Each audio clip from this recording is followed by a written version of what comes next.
Olá, muito boa noite para todo mundo. Quando a barra do dia estava aprumando e começando a alumiar a ribeira, a comitiva marchadeira do Terra Viva DBO na TV já estava rompendo a estrada e começando a travessia da Chapada. E depois de cortar o chão do sertão levando a boiada, já está com a rancharia armada e pronta para receber os companheiros e companheiras boiadeiros ou não aqui desta freguesia que foram convidados para participar da nossa função novidadeira, que agora se inicia com a recitação da prosa brideira do dia. No serviço de programar os casamentos e achar a melhor combinação para garantir o bom rendimento do rebanho na reprodução, por mais competente que seja o vivente, não há quem não enfrente, vez ou outra, alguma dificuldade ou se surpreenda na frente de uma novidade surgida para facilitar a lida ou para complicar mais a vida, né? E sendo também a missão desta nossa função noticiarista a de ajudar a dar solução para esse tipo de situação, a gente convida o amigo e amiga pecuaristas que tiverem esta precisão para se socorrer aqui na nossa sessão chamada Raças e Cruzamentos, que está na responsabilidade do zootecnista Alexandre Zadra.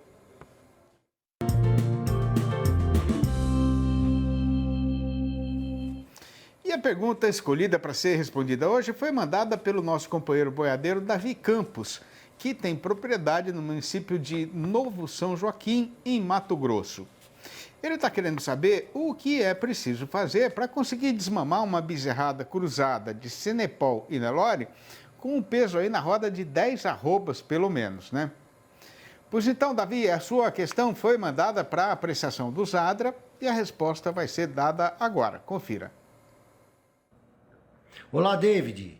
Bem, para a gente fazer bezerros pesados, nós dependemos de algumas coisas que são ambiente, primeiramente, ou seja, pasto de qualidade, para que a gente tenha uma vaca que tenha potencial de habilidade materna, tenha leite, ela consiga expressar e produzir leite condizente para se fazer esse bezerro pesado. Então a dependência muito grande é do ambiente. Você primeiramente tem que ter muito pasto sobrando com vacas adultas. A gente lembra que as vacas produzem sempre bezerros mais pesados do que novilhas. São em torno de 30 a 40 quilos a mais que essas vacas desmamam seus bezerros. Então, são dois fatores importantes. A vaca tem que ter leite e você tem que ter muito pasto. Tem que ser um ano de muito pasto. Uma outra característica que você precisa observar é que se essa vaca não tem leite a contento ou você ainda quer acelerar o bezerro, esse ganho em peso, para exacerbar esse potencial genético que ele tem, você pode entrar com uma suplementação alimentar nesses bezerros ou o creep feeding, ração à vontade para eles, num local que só ele entra, que é chamado creep feeding. Dessa forma, você com o creep feeding também agrega sempre 20 a 30 quilos a mais do que animais que não recebem creep feeding. Dito isso, nós vamos para a genética. Como eu falei, a questão materna é muito importante. A matriz adulta e que tenha habilidade materna é muito importante e um fator preponderal para que a gente consiga fazer um bezerro muito pesado. E, logicamente, a questão paterna. Você deve usar touros com altíssimo potencial genético para ganho em peso. Ou seja, ele tem que ter genes para ganho em peso. Nada adianta nós termos uma matriz que é de qualidade, muito pasto, creep feeding, se você usa um touro que não é provado. Então, você vai usar touros Senepol de grande porte, com DEP de peso muito positivo para a DEP a desmama ou também ao ano, para que ele tenha potencial genético para expressar e para transmitir ao seu filho meio sangue esse ganho em peso, ok? Então, como eu falei, geneticamente, utilize touros provadíssimos, insemine suas matrizes adultas Nelore, que estejam na melhor época do ano para parir, normalmente agosto. Ela pare, esse gado parido em agosto sempre faz bezerros mais pesados. Com muito pasto, creep e touro provado, ok? Espero ter respondido sua pergunta.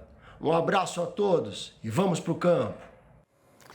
Considerando que o povo da Ramada está esperando a nossa chegada só lá para as horas morredeiras da tarde, a conclusão é que a nossa marcha estradeira está até um pouco adiantada. Motivo pelo qual a gente vai fazer agora uma parada ligeira, mas assim que a boiada estiver um pouco mais descansada, a função vai ser retomada. Aguarde. Impresso ou digital? Se você quer o melhor conteúdo para a pecuária, fique com os dois. Tenha sempre seus exemplares da DBO à disposição, no escritório, na caminhonete ou ao alcance de seus colaboradores na fazenda. DBO é fonte de conhecimento, reportagens de campo, matérias, artigos e análises de mercado.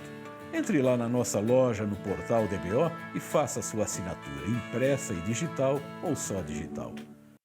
Já faz um bom pedaço de tempo que os companheiros e companheiras pecuaristas brasileiros descobriram que um jeito seguro de garantir um lugar na jardineira que vai levar a atividade daqui para o futuro é investir na modernidade, né? Pois então, entre outras tantas maneiras de fazer isso, uma das principais é ter sempre no alcance da mão a identificação individual dos animais da sua propriedade.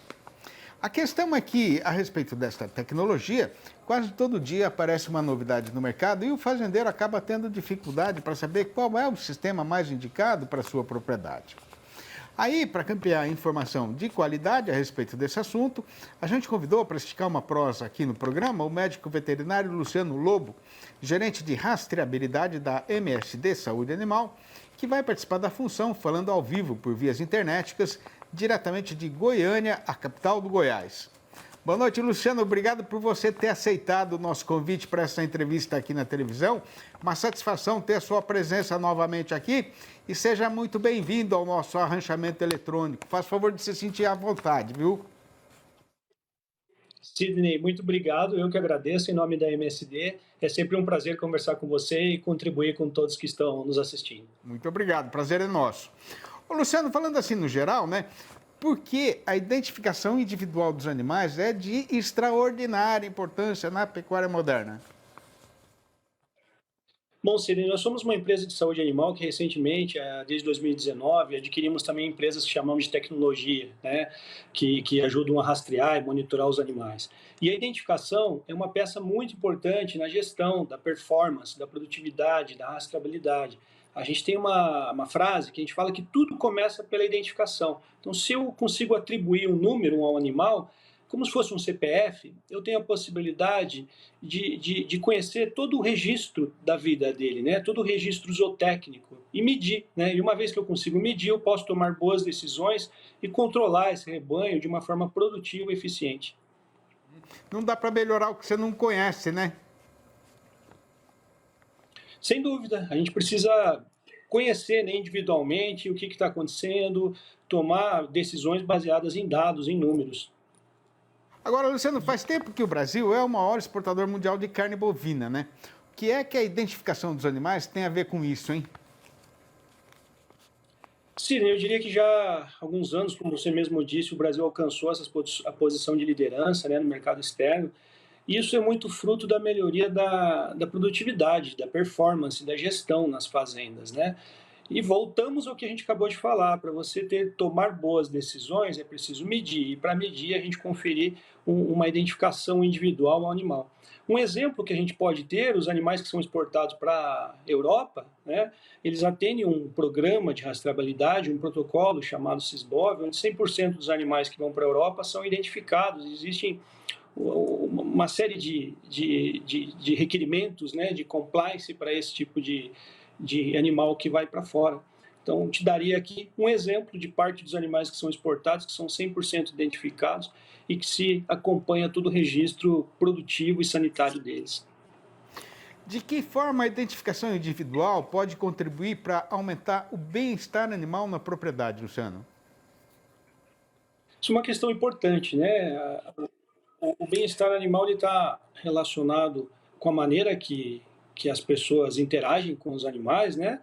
E que também a gente confira nesse manejo a possibilidade de um animal ser manejado com calma, com tranquilidade, né? Com respeito e que possa expressar sua melhor capacidade produtiva.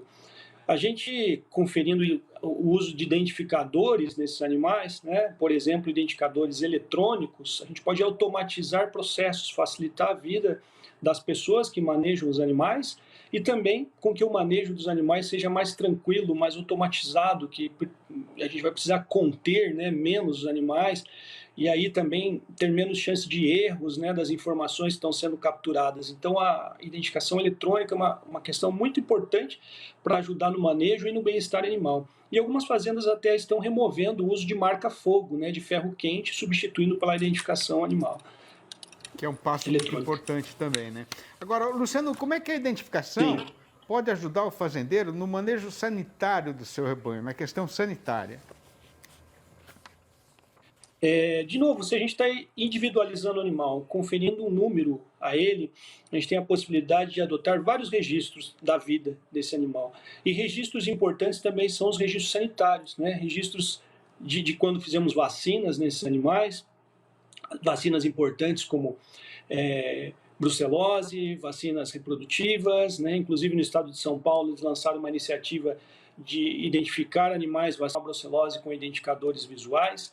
Então, a parte sanitária ela é muito impactada pelo uso da identificação também. Ô, Luciano, agora, quando a gente pensa numa fazenda de gado de corte, né, com centenas aí, ou milhares de cabeças, né, vale a pena investir na identificação individual dos animais? Sem dúvida, Sidney, porque sempre estamos falando em medir, acompanhar, né, e ter registros. Então, o valor que isso representa, o retorno, né, desse investimento, o retorno é muito positivo frente ao investimento, ao valor. Então, a gente está falando de investimento de menos de R$10, dependendo de qual tecnologia se use, que vai ser diluído em todo o ciclo produtivo desse animal, mas que vai trazer muito benefício em bem-estar animal, de gestão da informação, de controle de dados zootécnicos, né, da rastreabilidade, né. O Brasil hoje tem discutido também muito forte a questão da rastreabilidade do ponto de vista de segurança sanitária e de transparência. Então, vale a pena sim, e além de tornar processos mais simples, traz segurança sanitária e transparência também ao processo produtivo. Ô, Luciano, nessa hora de agora, né, em que a lucratividade da pecuária está muito apertada, ou em alguns casos está até negativa, fazer a identificação individual dos animais não é só para fazendeiro grande que tem muito dinheiro para gastar, hein? Não, eu costumo dizer que a tecnologia, seja qualquer tecnologia que seja, de saúde animal ou de tecnologia, uma vez que ela é adotada e ela é utilizada, ela traz retornos positivos independente do tamanho, né, dessa propriedade. Então, numa propriedade menor, ela também gera impacto, porque a pessoa vai conhecer melhor o que está acontecendo com o seu rebanho, ela vai passar a usar mais os registros produtivos e tomar decisões, né? E a gente está falando de identificadores que não trazem um desembolso elevado, né? Não é um investimento elevado na propriedade e ele acompanha a vida produtiva do animal. Então, serve também para produtores menores. Quais são os principais sistemas de identificação individual que a gente está usando hoje no Brasil, Luciano? Falando dos identificadores propriamente dito, dos devices, né, eu costumo dizer que é como se fosse uma caixa de Lego, um quebra-cabeça. A gente tem vários produtos, vários tipos de identificadores ou de brincos para utilizar, visuais e eletrônicos, né, com os visuais com diferentes cores que podem adaptá-los no manejo da fazenda, e os eletrônicos que são os que automatizam processos, que a gente precisa de leitores para ler o número que está dentro do chip desse animal, né. A gente pode vincular esse identificador eletrônico com uma balança, com um software, né? Então, aí eu estou falando de duas tecnologias diferentes, a identificação eletrônica, que é muito oportuna, e a identificação visual, né, de manejo. E aí, para finalizar, né, a gente tem programas de venda de trabalho de identificação privada, que nós falamos, de manejo, de gestão, né, os produtores que já identificam do ponto de vista de gestão, que compram nas revendas e identificam suas fazendas, e os programas de rastreabilidade oficiais, né, assim como o estado de Santa Catarina, por exemplo, que identifica 100% dos seus animais de uma forma de governo.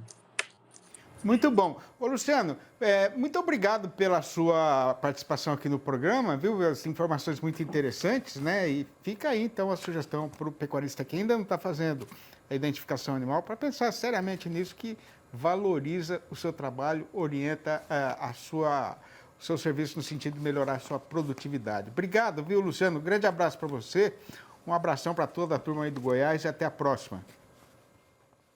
Super obrigado, um grande abraço. Um abraço.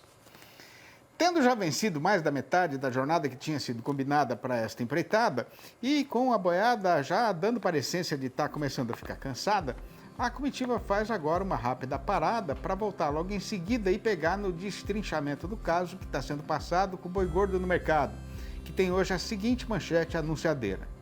Depois da desvalorização da cria e do descarte de vacas parideiras, a estiagem do outono junto com a friagem do inverno, a desova do fim da safra do boi de capim e o maior abate de gado da história da pecuária brasileira estão reforçando a conjuminação derrubadeira que continua empurrando a nossa praça boiadeira na descida da ribanceira. Não vai demorar nada e é já que o Terra Viva DBO na TV vai voltar. Aguarde. Estamos de volta e com a pionada empenhada na pega da soca do gado engordado que sobrou na invernada para fazer a derradeira negociada antes da mudança de estação, o Terra Viva DBO na TV passa a fazer agora a contação aos companheiros e companheiras fazendeiros que estão aí na frente da televisão esperando esta informação, qual é a atual cotação da arroba e a verdadeira situação do nosso mercado boiadeiro.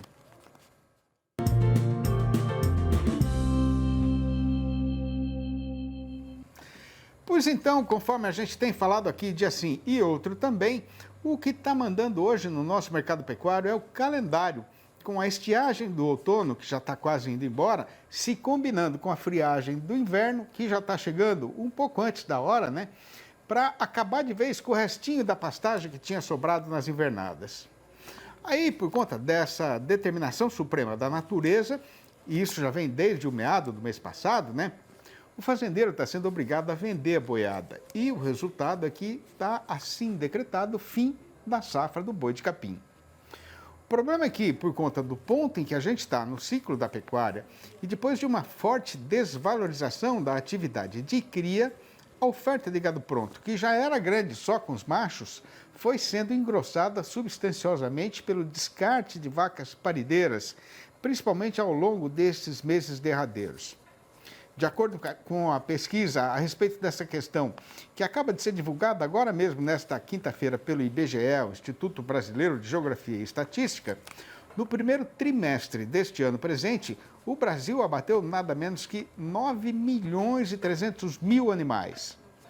Este volume representou um fortíssimo aumento de 24,6% em relação ao período correspondente do ano passado e vem a ser simplesmente o maior da história da pecuária nacional dentro do espaço de um trimestre desde que esse levantamento começou a ser feito. Pois repare a companheira fazendeira que, fazendo o destrinchamento dos números apresentados, a quantidade de machos mandados para o gancho teve alta de 21,7%, enquanto a participação das fêmeas registrou um crescimento de 28,2%, sempre na mesma comparação, né? Passando tudo na peneira e fazendo uma reflexão ligeira, com essa gigantesca quantidade de carne produzida, a queda no preço do boi poderia ter sido bem mais dolorida, né? E só não foi porque o consumo ajudou, não só lá no estrangeiro, mas também aqui no nosso próprio mercado caseiro. Fazendo então o balanço final do movimento do dia, o pessoal da Scott Consultoria registrou mudanças nas cotações em 9 das 32 regiões consultadas regularmente em todo o Brasil, sendo que o que aconteceu desta vez foi que a arroba caiu em 5 dessas praças consideradas, mas já subiu nas outras 4. Seguindo então o nosso roteiro costumeiro de sempre começar a recitação da relação pelas melhores notícias, a gente registra que a lista destas arribadas foi ponteada pela região sudeste de Mato Grosso, onde o boi aumentou para R$ 208, isso para receber no prazo de 30 dias e ainda para descontar a parte do fundo rural. Neste mesmo trieiro de morro acima foi o sudoeste mato-grossense, que trabalha agora com o macho a R$ 207. Em Santa Catarina foi a vaca que subiu sozinha, passando agora para R$ 222. Já no Tocantins, o mercado andou em rumos desencontrados. Na região sul, o boi melhorou para R$ 198, o que, aliás, ainda é uma grande mixaria, né? Mas no norte do estado, o macho foi rebaixado para R$ 200 redondos. Em Redenção do Pará e também em Marabá, caiu tudo, com o boi descendo para R$ 197 e a vaca para R$ 172. No oeste do Maranhão, a machadada acertou só a cotação do macho, que foi cortada para R$ 193. E a mesma coisa aconteceu no norte das Minas Gerais, com o boi voltando igualmente para R$ 193. Adeus canário da terra, adeus campanário da igreja no pé da serra. Hoje eu me despeço da vida sertaneja e vou para a cidade. Mas no meu coração já sobeja a saudade. Na garupa do meu alazão eu vou levando só um pala e essa recordação que não cala do meu tempo de mocidade, de tanta amizade que eu estou deixando, que eu vou levar como lembrança no peito, junto com a esperança de um dia achar jeito de voltar aqui para este eito. E de tanto fazer verso para celebrar todo dia a nossa devoção pela legítima cultura sertaneja brasileira, aqui com os companheiros e companheiras que acompanham pela televisão esta nossa falação noticiarista e novidadeira, a gente foi enchendo um caderno atrás do outro com essas prosinhas rimadas, né? Que são todas de minha própria autoria, até que alguém deu a ideia de publicar, para todo mundo poder ter em casa e guardar para ler e reler quando quiser. Pois foi desta maneira que nasceram os 4 livros da minha série Versinhos de Caipira, que o amigo e a amiga estão vendo aí na fotografia. Se por acaso alguém quiser saber como fazer para comprar um exemplar ou logo a coleção inteira, pode me chamar no meu telefone particular, que é o 11 98 224 1807. Repetindo, 11 98 224 1807. Ou mandar um e-mail para sidneymastico@uol.com.br ou ainda achar meu nome lá no Facebook. E com grande felicidade por ter tido a oportunidade de matar a saudade dos companheiros e renovar a nossa amizade, a comitiva agora faz a despedida do povo deste sertão, que por nós é tão querido, e vai embora. Mas deixa prometida a volta do Terra Viva DBO na TV para amanhã, às 6 horas e às 8h30 da manhã, na parte da manhã, e também depois do morrer do dia, às 7h25 da noite. Um abraço para todo mundo e até lá então.